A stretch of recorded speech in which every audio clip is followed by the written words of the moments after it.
Now, again, shouts out to Day 26 in general, of course. Shouts to all the victims of him. And like Vlad TV has now said, he has an interview that, he will hate him for life. Now, before I get off of the topic of Diddy, um, there's another Vlad TV interview that went viral that I don't know if a lot of people are, aware of per se. But I figured since we're on the subject of things, of violation, right? There's a certain Vlad TV interview from Aaron Carter. Rest in peace to Aaron Carter. If you guys don't remember, Aaron Carter was, I think, murdered because of him coming out telling the truth in his recent videos before his passing. People tried to blame it on drugs and he committed suicide and overdose and all this other bullshit. No. Aaron Carter was murdered because he started telling the truth about things that happened in his childhood, in his celebrity childhood. As you remember, Aaron Carter did the video with, I can't remember the gentleman's name, but he even talked about how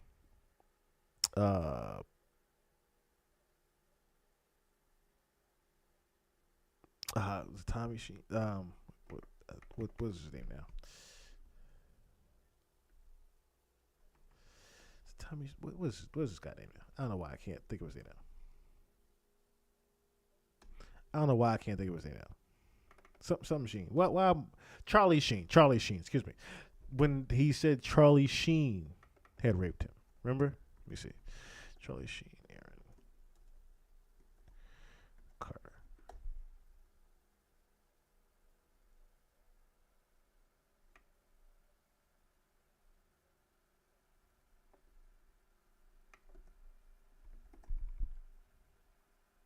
Okay, yeah, that's what it was.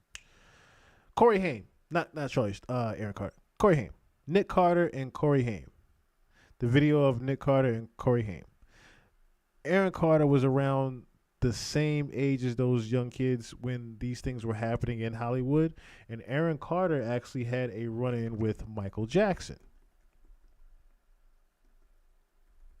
If you guys don't remember. Now, Aaron was in this particular interview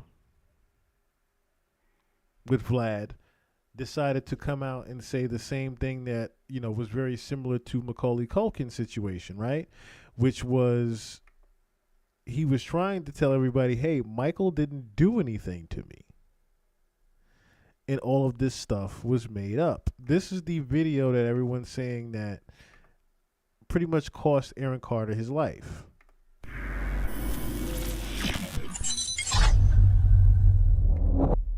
Yeah, I remember Tom Mestro said that, once he got to know Michael and he was working on his case, Michael said that his biggest regret was settling that first lawsuit.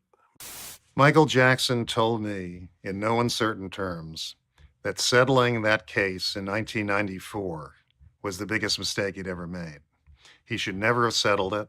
He should have fought it through a trial. He would have won. It was an absurd case.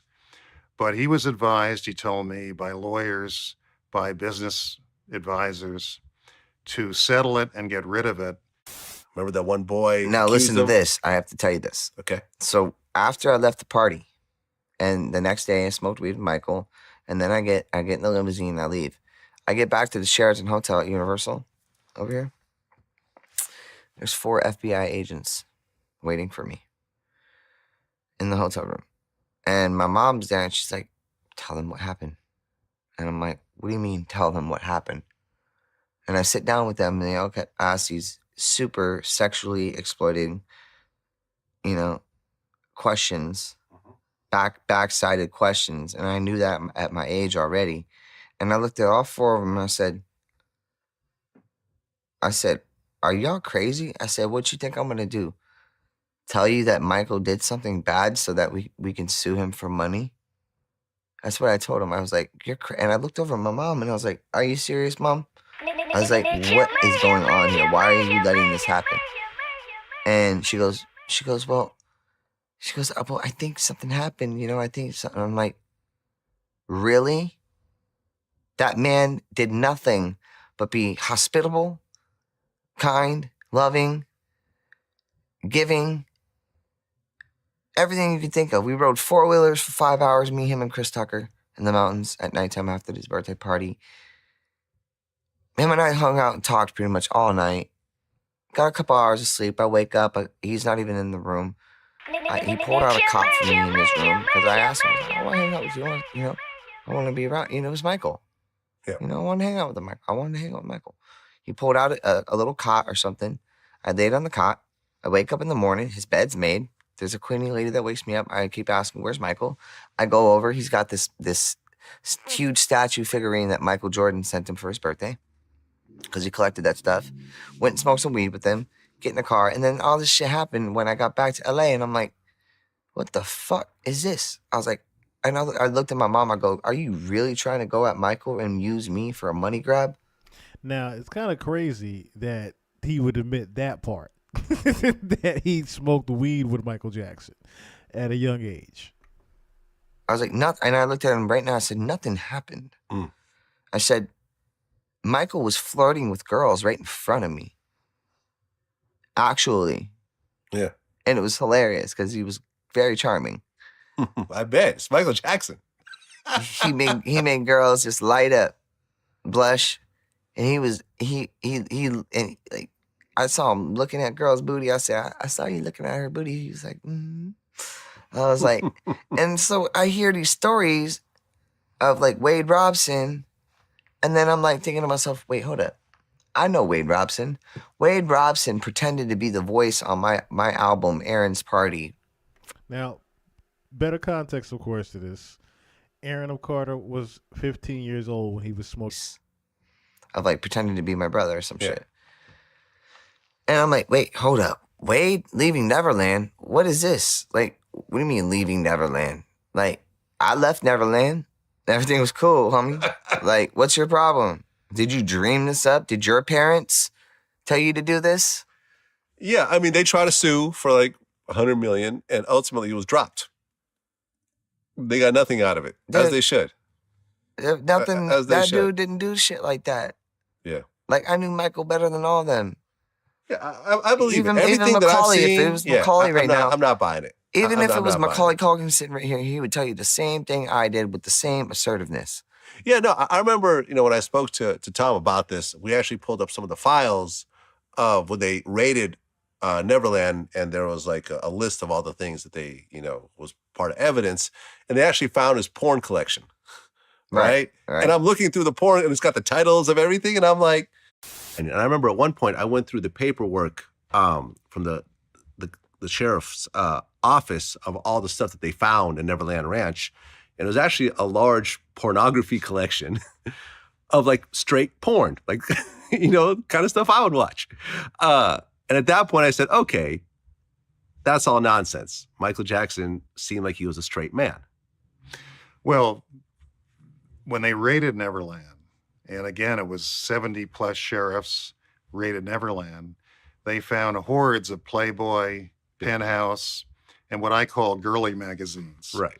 And they didn't know how to explain this because they knew this could help the defense in explaining he's not a pedophile. He's not someone who's enraptured with young males. Mm-hmm. He's a heterosexual male who likes to look at beautiful women who are naked.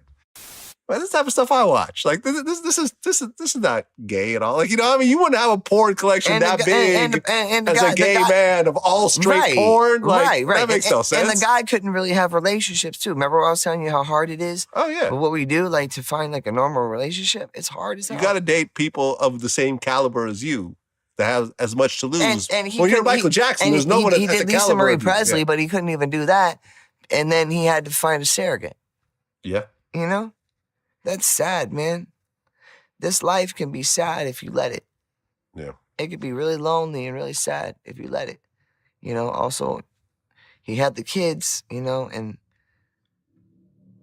yes, that changes you, but I don't think it fully changed him, I don't think it really, because it was hard for him to, I think, not to have had the actual emotional connection to make that child. You know what I mean? Yeah, nothing against people who get surrogates, because that's such a blessing. Well, I mean, he got a That's surrogate, but I don't think those children are biologically his. I don't think that was his sperm that was used in that surrogate. Those children do not look like him in the least. No in the offense, least I know bit. Paris and all that, but I kind of agree. You know, I mean, it just is what it is. My buddy B. Howard looks more like his son than anyone else. Well, if you just look at all of his siblings, Do you know and who B. all Howard the is? children. No, I don't. B. Howard, look him B. up. Howard? Yeah, look up B. Howard, Michael Jackson, and tell me that's not Michael's real son. Oh yeah, that was like Michael Jackson. Okay, Right. He's a singer too. Yeah, he looks a lot like Michael Listen Jackson. to him sing a Michael Jackson song. So you're saying that's his real son? That's my friend. That's his real son. Okay. And the world doesn't even really know it. Okay. Listen to him sing. This is you saying it, not me. I'm not. I'm saying it right now. You know, this is the first time hearing about this. Well, yeah. I mean, I just want to say, and listen, at the end of the day, you know, kids are kids. Like, it doesn't matter biologically, not biologically. You know, clearly he raised them. You know, they're great kids. You know, he had an emotional connection to them. But the reality is that none of those kids look like him. And when you look at his, you know, Michael's siblings, who many of which had mixed kids, I agree. They look like the fathers and the mothers. Like, okay, so again, main reason I wanted to share this was because this was the interview that people are saying that got Aaron Carter killed in the first place, because he was one of the only people to come out and come clean. Michael didn't do anything. He never tried to sexually assault any of the kids. He never tried to sexually assault him. Anything like that. Aaron Carter was saying a lot of those kids made up a lot of those things to even get money out of him. It wasn't that he was trying to, you know, and he wasn't going along with the plan that his mother had. All right, so next thing real quick is the Epstein files are to be released Friday. I know it's getting late for a lot of you guys, so I'm going to be brief on these next two.